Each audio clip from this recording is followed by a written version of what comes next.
Hello guys, welcome to maths Telugu. ఇవాళ మన topic ఏంటంటే బీటెక్ లో సెమిస్టర్ పేపర్ గురించి అయితే డిస్కస్ చేద్దాం. సో సెమిస్టర్ పేపర్ ఎలా ఉంటుంది అంటే 2 పార్ట్స్ గా డివైడ్ అయి ఉంటుంది. Semester paper part A and part B గా డివైడ్ అవుతుంది. సో పార్ట్ ఏ గురించి ఫస్ట్ డిస్కస్ చేద్దాం. పార్ట్ ఏ ఏంటి? పార్ట్ ఏలో ఒకటే ఒక బిట్ ఉంటుంది, అది కూడా మల్టిపుల్ చాయిస్ క్వశ్చన్స్. పార్ట్ ఏలో మల్టిపుల్ చాయిస్ క్వశ్చన్స్ ఎన్ని అని అంటే 10 క్వశ్చన్స్ ఉంటాయి. పార్ట్ ఏలో 10 questions multiple choice questions. Multiple choice అనేయచ్చు, 5 లేకపోతే 5 ఫిల్ ఇన్ ద బ్లాంక్స్ అనేయచ్చు, లేకపోతే abbreviations or any meanings are definitions అని అడగచ్చు. ఎట్లాంటి అయినా ఎంత ఒక క్వశ్చన్ కి 1 మార్క్, ఒక క్వశ్చన్ కి 1 మార్క్ క్యారీ చేసుకుంటూ 10 క్వశ్చన్స్ అడుగుతాడు. అంటే పార్ట్ ఏ మొత్తం 10 మార్క్స్ కి అడుగుతాడు. ఇది ఏ పేపర్ అయినా, ఫిజిక్స్ కానీ, మ్యాథ్స్ కానీ, PPS or CP, English paper అయినా, బీడబ్ల్యూ పేపర్ అయినా, ఏది అయినా కానీ ఇదే ప్యాటర్న్ ఉంటుంది. First part A paper 10 marks కి అడుగుతాడు. పార్ట్ ఏ పేపర్ లో ఎన్ని ఉంటాయి? 10 క్వశ్చన్స్ ఉంటాయి. ఈచ్ క్వశ్చన్ కి 1 మార్క్ క్యారీ. సో పార్ట్ ఏలో 10 మార్క్స్ అయిపోయినాయి. సో ఇప్పటికి అసలు సీన్ ఏంటి ఫస్ట్ ఎందుకు చూద్దాం.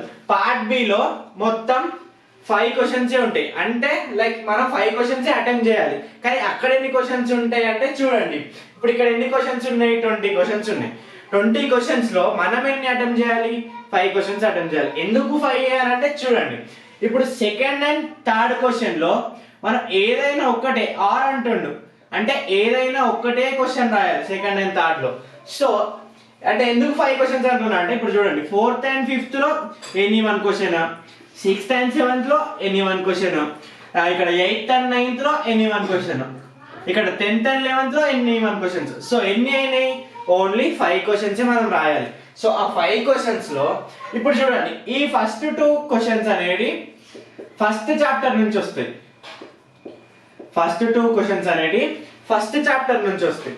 సో నెక్స్ట్ 2 క్వశ్చన్స్ అనేది సెకండ్ చాప్టర్ నుంచి వస్తాయి.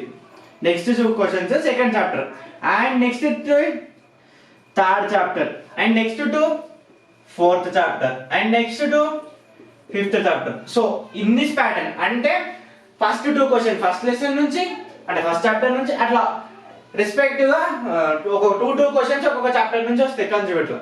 సో మనం ఏం చేయాలి? ఈ 2 or 3 ఏదైనా ఒకటే క్వశ్చన్ రాయాలి.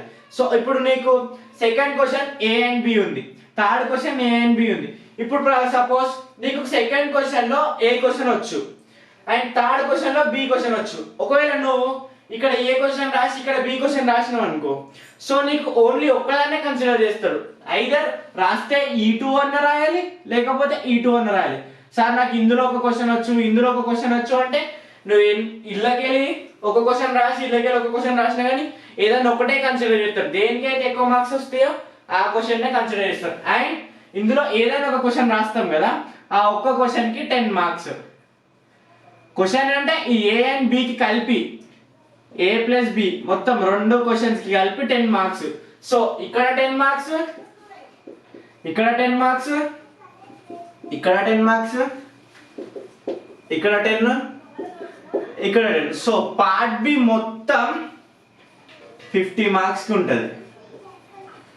పార్ట్ బి మొత్తం 50 మార్క్స్ కి ఉంటుంది. సో ఇక్కడ మీకు కరెక్ట్ గా అర్థం చేసుకోండి, అంటే ఎందుకు ఎక్కువ మందికి బ్యాక్లాగ్స్ పడుతున్నాయి అని అంటే చూడండి, ఇప్పుడు ఎంతమంది అయినా ఒక క్వశ్చన్ ఇందులోకి వెళ్ళి రాస్తారు, ఒక క్వశ్చన్ ఇందులోకి వెళ్ళి రాస్తారు అనుకో, ఏదైనా ఒక్కదాన్నే కన్సిడర్ చేస్తారు వాడు. సో మనకు ఈ 2 క్వశ్చన్స్ లో అంటే ఏ ఆర్ బి లో ఇదే మొత్తం కంప్లీట్ చేయాలి. ఒకవేళ దీన్ని టచ్ చేస్తే దీన్నే కంప్లీట్ చేయండి, ఒకవేళ 5th క్వశ్చన్ టచ్ చేస్తే 5th క్వశ్చన్ కంప్లీట్ చేయండి.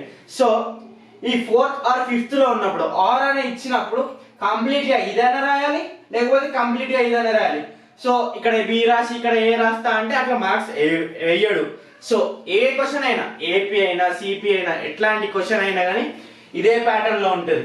సో పార్ట్ బిలో 5 క్వశ్చన్స్ మనం అటెంప్ట్ చేయాలి, కానీ వచ్చేటి ఎన్ని? 20 క్వశ్చన్స్ వస్తాయి. 20 క్వశ్చన్స్ లో మనం 5 రాస్తాం.